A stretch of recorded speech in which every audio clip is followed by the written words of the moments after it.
On the day of Pentecost, Peter stood up among the 11 other disciples and he quoted a scripture from the book of Joel. पेंतिकुस्त के दिन पतरस उन 11 चेलों के बीच में खड़ा होके परमेश्वर के वचन को लेके वो कहने लगा. He was referring to the prophecy given by Joel from the book of Joel chapter 2 verses 28 and 29. और पतरस ने योएल की किताब में जो भविष्यवाणी लिखी गई थी उस भविष्यवाणी के वचन को लेकर चेलों से बातें करने लगा. And it says, Joel chapter 2 verse number 28, and afterward I will pour out my spirit on all people. Your sons and daughters will prophesy, your old men will dream dreams, and your young men will see visions. और योएल की किताब दूसरा अध्याय उसका 28 और 29 जब हम पढ़ते इस प्रकार से कहती है कि उन बातों के बाद मैं सब प्राणियों पर अपनी आत्मा उंडेलूंगा. तुम्हारे बेटे बेटियां भविष्यवाणी करेंगी और तुम्हारे पुण्य स्वप्न देखेंगे और तुम्हारे जवान दर्शन देखेंगे. तुम्हारे दास और दासियां पर भी मैं उन दिनों में अपनी आत्मा को उंडेलूंगा. Joel was prophesying and mentioning three category of people in this scripture. और योएल भविष्यवाणी करते हुए इस गद्यांश में 3 प्रकार के लोगों के बारे में वो बातें करता है. Where old men will dream dreams. जहाँ पे जो बुजुर्ग थे वो ऐसा कहता है वो स्वप्न देखेंगे. Young men will see visions. और जो जवान है वो दर्शन देखेंगे. Sons and daughters, our children, will prophesy. और बेटे और बेटियां भविष्यवाणी करेंगे. When will they do it? और कब वो ऐसा करेंगे? When the Lord pours out His Holy Spirit upon all, they will do it. और कब परमेश्वर उनके जीवन में इस प्रकार से कार्य करेंगे कि उस दिन जब परमेश्वर अपने पवित्र आत्मा की सामर्थ और अभिषेक को उनके जीवन में उंडेलेंगे. Friends, we desperately need revival for our survival. और दोस्तों आज हमें सतत में बहुतायत से परमेश्वर के उस अभिषेक की जरूरत है ताकि हम जीवन को जिए. The time for ordinary Christian life is over. साधारण विश्वासी का जीवन जीने का समय खत्म हो चुका है. We want our children, we want our young people, we want our uncle and auntie, the old men, to get involved in the kingdom of God. और हम चाहते हैं कि हमारे बेटे बेटियां, हमारे बुजुर्ग, हमारे जवाने, हर एक जो समुदाय के लोग हैं परमेश्वर के राज्य में शामिल हो जाएं. That will only happen when the Spirit of God descends upon all of our churches. और ये तभी होगा जब पवित्र आत्मा की सामर्थ हमारे हर एक कलीसिया के ऊपर उंडेली जाएंगी. In the Bible there are only 3 references that talks about revival. The word revival exists. और बाइबल के अंदर जागृति या फिर पुनर्जीवित के बारे में 3 बार ही वचन ऐसे कहे गए हैं. And the first reference is recorded in the book of Genesis chapter 45 verse number 27. और पहला जो वचन लिखा है उत्पत्ति किताब 45वां अध्याय उसका 27 वचन में, When the brothers of Joseph, they come back to Jacob the old man and tell him that Jacob is still alive. और जब यूसुफ के भाई वापस अपने पिता याकूब के पास आके कहने लगे कि हमारा भाई यूसुफ अब भी जिंदा है. And the Bible says when Jacob saw the wagons that Joseph had sent to carry him, the spirit of their father Jacob was revived. और बाइबल इस प्रकार से कहती है कि जब याकूब ने उन गाड़ियों को देखा जिसको यूसुफ ने उन्हें लाने के लिए भेजा है तो बाइबल ऐसा कहती है कि उसका चित्त स्थिर हो गया. He was revived. और उसका चित्त स्थिर हो गया मतलब अंदर से वो सामर्थी हो गया. This man who was about to die, who thought everything was over, the dream was over, this old man's dream got revived. और ये व्यक्ति याकूब जबकि आज वो बूढ़ा हो चुका है, मरने की अवस्था में है, लेकिन उसे इस बात का पता चल गया कि जो परमेश्वर ने स्वप्न देखे थे, दर्शन देखे थे, आज वो पूरा हो गया. You remember how Joseph was mistreated, beaten, thrown inside the pit by his own brothers?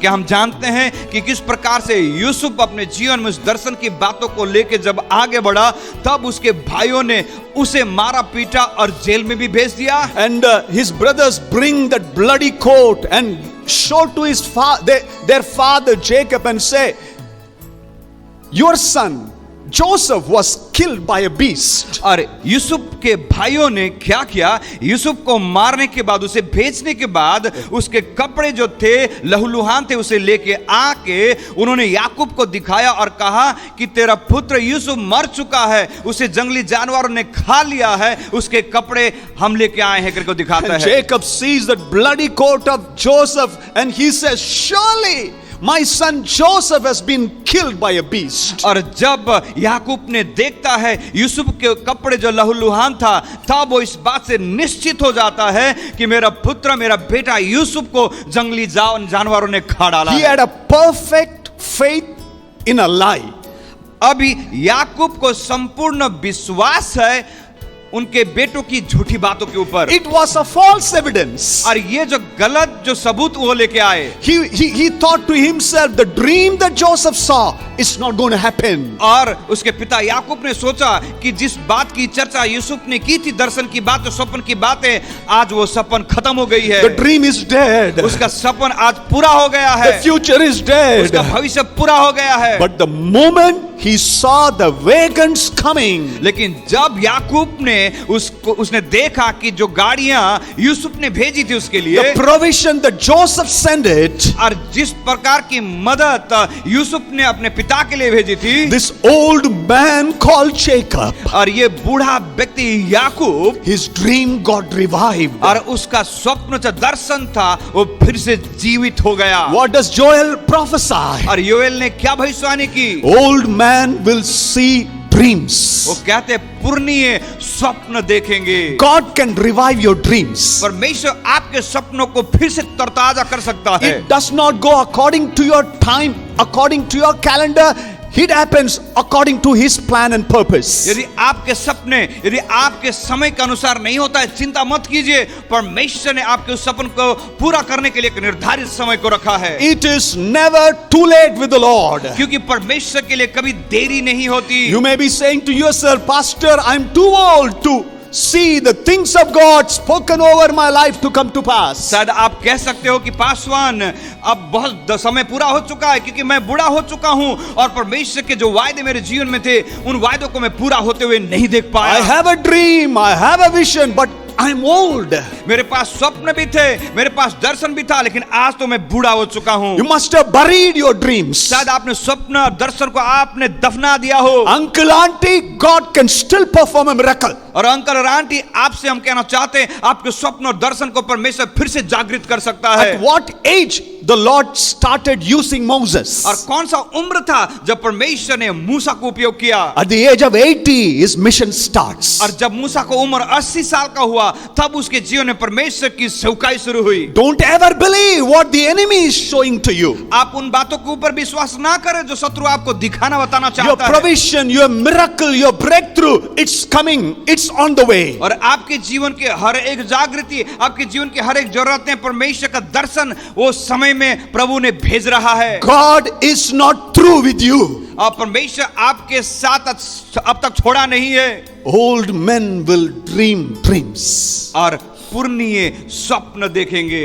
Your dream will come to pass. आपके स्वप्न पूरे होंगे। It will be revived. आपका स्वप्न फिर से प्रभु से जागृत करेंगे। When that happens, कब वो होगा? when the Spirit of God falls upon your life. जब पवित्र आत्मा की सामर्थ आपके ऊपर उंडेली जाएंगी। That's what the Bible says in the book of Proverbs chapter 4 verse number 18. The path of righteous will shine brighter and brighter and brighter. इसलिए Bible ऐसा कहते हैं, धार्मियों की चाल उस चमकती हुई ज्योति के समान रहेंगे जिसकी रोशनी दोपहर को भी चमचमाती रहेगी। My best days are ahead of me. और मेरा सबसे उत्तम जो समय हो मेरे सामने है। The dreams are going to come to pass. मेरे हर एक स्वप्न पूरे होने वाले हैं। Old men will see dreams. जो पुरनिये बुजुर्ग जो हैं वो स्वप्न देखेंगे। And the young man will see visions. और जो जवान है वो दर्शन को देखेंगे। Second time the Bible talks about vision revived is in the life of Samson.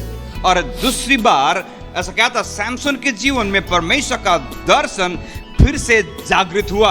Samson had a great call in his life. Samson के जीवन में परमेश्वर की बड़ी बुलाहट और बड़ी योजना थी। It was God who handpicked him and used him. ये परमेश्वर था जिसने सैमसन को अपने हाथों से चुना और नियुक्त किया था। In the book of Judges chapter 15, with the jawbone of a donkey, he kills 1,000 Philistines. और न्याय की किताब उसका 15 अध्याय में जब हम देखें, उसने उस गधे के उस जबड़े के द्वारा उसने हजारों शत्रुओं को उसने नाश किया। He was busy fighting against the enemies. और वो व्यस्त था शत्रुओं से लड़ाई करते करते। One thing you will notice in the life of Samson, you would never read a word where Samson prayed.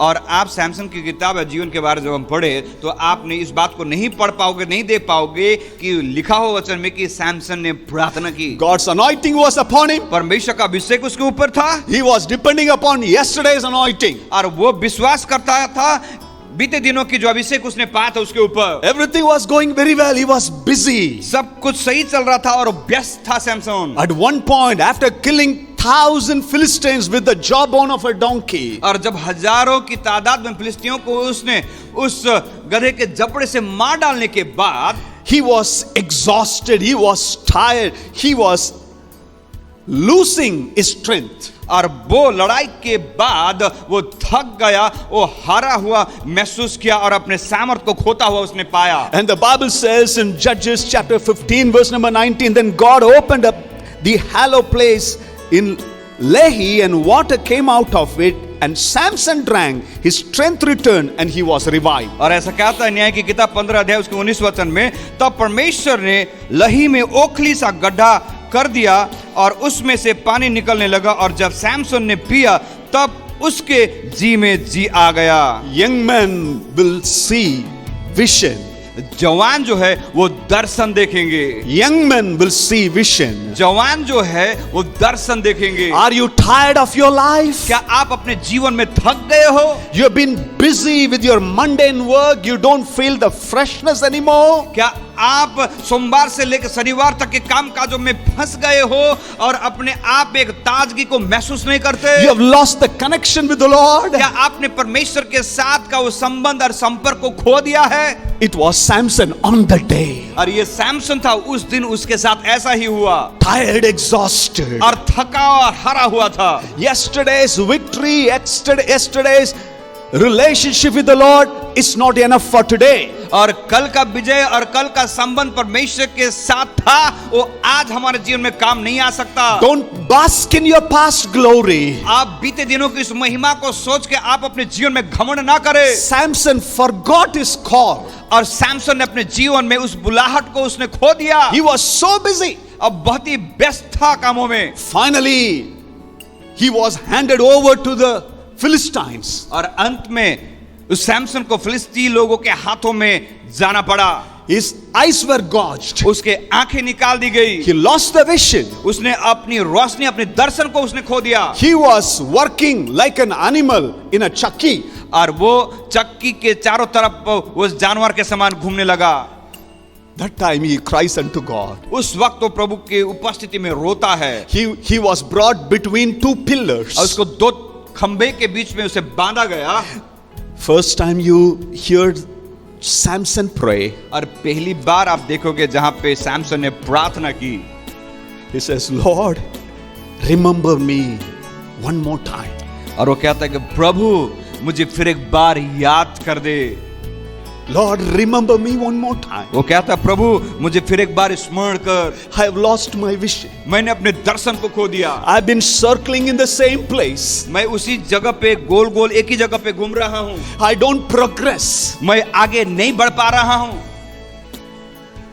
Remember me, Lord, one more time. वो कहता है प्रभु मुझे फिर एक बार स्मरण कर। Restore my vision. मेरे दर्शन को प्रभु मुझे वापस दे दे। Though he lost his physical eyes, जबकि उसने अपने दोनों आंखें खो दी, God one more time strengthened it. प्रभु ने फिर एक बार उसे सामर्थ्य शक्ति दी। Young men will see vision. और जो जवान है वो दर्शन को देखेंगे। That day he could destroy the enemies more than the number of enemies he killed during his lifetime. और उसी दिन जब परमेश्वर ने पुनः उसके जीवन में उस सामर्थ्य और अभिषेक को दिया, तब उसने शत्रुओं को इतना ज्यादा मारा कि उसने अपने जीवन में पहली की लड़ाई में उतना कभी नहीं मारा था। Old men will see dreams. और जो बुजुर्ग हैं वो स्वप्न देखेंगे, young men will see vision, और जो जवान हैं वो दर्शन को देखेंगे, and your sons and daughters will prophesy. और आपके बेटे और बेटियां भविष्यवाणी करेंगी। And the third reference to the word revival, revived, is in the book of 1 Kings chapter 17 verse number 22. और दूसरी बार जब हम देखते हैं रिवाइवल या जागृति के बारे में, तो पहला राजा की किताब उसका 17 अध्याय जब हम पढ़ते हैं तब हम वहां पे देखते हैं। The Lord heard the voice of Elijah, and the soul of the child came in to him again, and he was revived. और एलिया ने जब प्रार्थना की तो परमेश्वर ने उसकी प्रार्थना को सुना, और परमेश्वर ने उस मरे हुए बेटे मरा था उसे उसने जिंदा कर दिया। परमेश्वर ने एलिशा को स्मरण किया। The child died, but the Lord revived.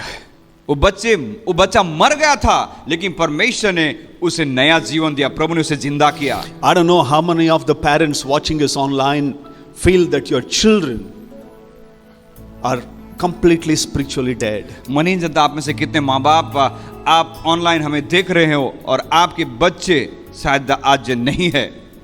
Spiritually they are dead.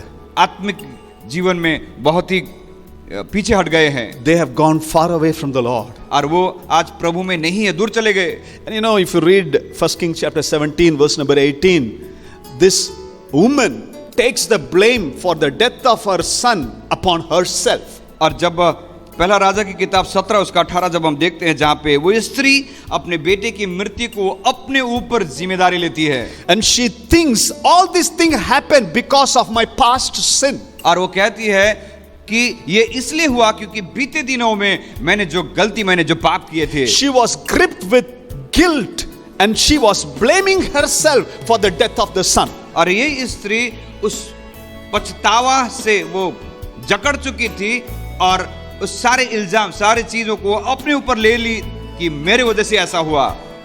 It is not because of you. लेकिन ये आपके वजह से नहीं। God wants to show his glory through your children.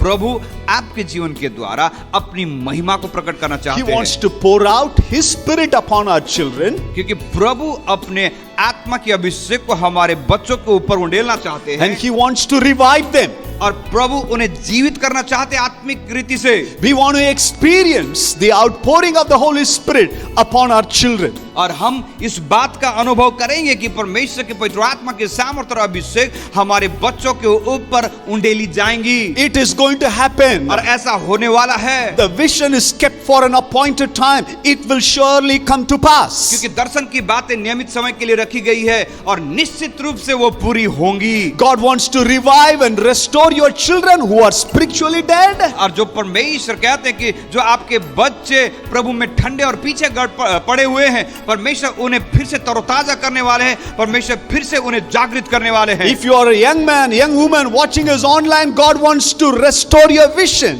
और जो जवान भाई और बहन यदि आप हमें ऑनलाइन आप सुन रहे और देख रहे हैं, तो आपसे हम कहना चाहते हैं आपके स्वप्न और दर्शन को परमेश्वर फिर से आपके जीवन में नई रीति से पुनरुत्थित करेंगे। Uncle and auntie, if you feel that you are old, that nothing is going to happen, it is time to go to the Lord.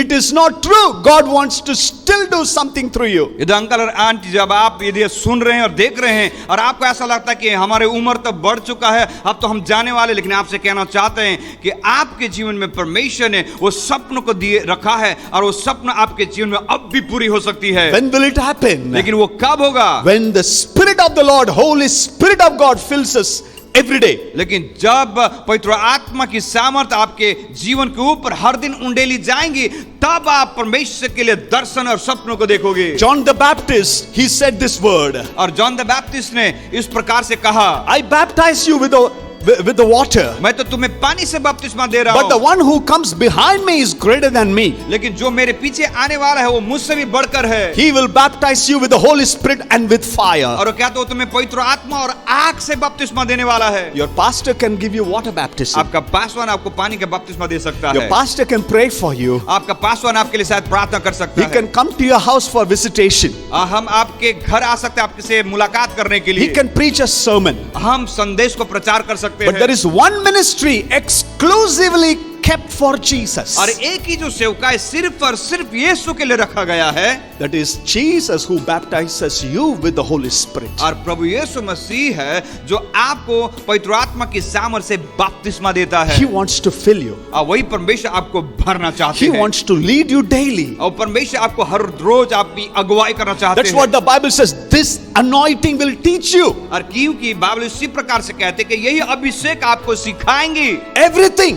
हर एक बातों को, To be a better teacher, एक अच्छे शिक्षक बनने के लिए, to be a good student. एक अच्छा विद्यार्थी बनने के लिए। This anointing will teach you out there. और यही जो अभिषेक है आपके जीवन में जो बाहर जाने के बाद सिखाएंगी। Wherever you are working, और जहां कहीं भी आप नौकरी करते हो, this anointing will give you the enablement that you can excel in everything. और यही जो अभिषेक आपके जीवन में आपको योग्यता देगी कि आप जो कुछ करते हो उसमें आप निपुण बन जाओगे। Bow your head wherever you are. आप जहां कहीं भी अपने सरों को झुकाएं। Have you lost your dream? क्या आपने अपने स्वप्न को आपने खो दिया है? Believe the false evidences? आपने विश्वास किया उन गलत सबूतों को देखकर?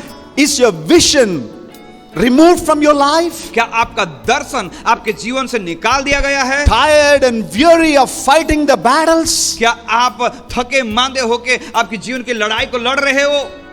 Or you are spiritually dead? या फिर अब आत्मिक रीति से अब मर चुके हो? God wants to revive you. प्रभु आपको जिंदा करना चाहते हैं। Lift up your hand wherever you are. आप जहां कहीं भी हैं अपने हाथों को उठाए। It is not just a message we want to preach, we preach. ये सिर्फ संदेश से प्रचार करना इसलिए प्रचार नहीं कर रहे। Every cell in my body cries unto God for one more visitation in Gujarat and beyond. अब मेरे शरीर के हर एक कोशिकाएं एक ही चीज की लालसा करती है कि परमेश्वर मेरे आत्मिक जीवन में फिर से एक बार जागृति करे और वो जागृति गुजरात और गुजरात के बाहर तक पहुंचने पाए। Lord, I am tired of playing religion. ओ प्रभु मैं एक धार्मिक रीति से प्रार्थना करते करते रीति रिवाज के हिसाब से थक गया I हूँ। want to recapture the dream that you laid in my life, Lord. ओ प्रभु जिस स्वप्न और दर्शन को आपने मेरे जीवन में दिया था, मैं उस स्वप्न और दर्शन को जो मैंने खोया उसे मैं फिर से प्राप्त करना चाहता I हूँ। need a fresh vision, Lord. ओ प्रभु मुझे उस ताजे दर्शन की जरूरत है That I might be able to say like Paul said, I am not disobedient to the vision. ताकि आप और मैं प्रेरित पौलुस के समान कहने पाए दर्शन की बातों को हम नजरअंदाज नहीं कर सकते। Lord, pour out your spirit. Our children need to prophesy, speak life to the dry bones. ओ पिता अपने अभिषेक को हमारे बेटे और बेटियों के ऊपर में उंडेल दीजिए ताकि हमारे बेटे और बेटियां भविष्यवाणी करने पाए। Lift up your hand. अपने हाथों को उठाएं May the Lord draw you to his feet. ताकि प्रभु आपको अपने चरणों तले लेके आने पाए। If you are filled with the Spirit of God, यदि आप पवित्र आत्मा के सामर्थ से भरे हो, ask God to touch you right now. फिर एक बार आप कहिए प्रभु मुझे अभी स्पर्श कर दीजिए। Are you fighting battles after battles, issues after issues in your life? क्या आप अपने जीवन में लड़ाइयों को सामना करते हो, समस्या के ऊपर समस्या को आप देख रहे हो? Let God revive you one more time. फिर एक बार परमेश्वर आपको जागरूक करने पाए आत्मिक जीवन में। Restore your vision. आपके दर्शन को वापस ले लीजिए। The areas where things are dead, let God restore, revive and bring back to life. और हमारे जीवन के जिन जिन क्षेत्रों में हम देखते हैं कि चीजें मर चुकी है, प्रभु फिर एक बार उन चीजों को जीवित करने पाए। Lord, you will do it one more time. पिता हम जानते हैं फिर एक बार आप कर सकते हो। For this is your promise, in the last days you will pour out your spirit. क्योंकि प्रभु आपका ही वायदा है, प्रभु के अंत के दिनों में मैं अपने आत्मा को अपने लोगों के ऊपर उंडेलूंगा। It is never too late to dream one more time. प्रभु ये देर नहीं हुई कि फिर एक बार उस स्वप्न और दर्शन को हम देखें। You can do it in this month, Lord. प्रभु इस महीने में आप कर सकते हो। Revive us, Lord. प्रभु हमें फिर से हमें पुनर्जीवित कीजिए प्रभु। Restore our relationship with you. प्रभु आपके साथ का जो संबंध है उस संबंध को फिर से पुनः स्थापित कीजिए। In Jesus' mighty name we pray. यीशु मसीह के सामर्थी नाम से हम प्रार्थना करते हैं। Amen and amen amen. God bless you. प्रभु आपको आशीष दे।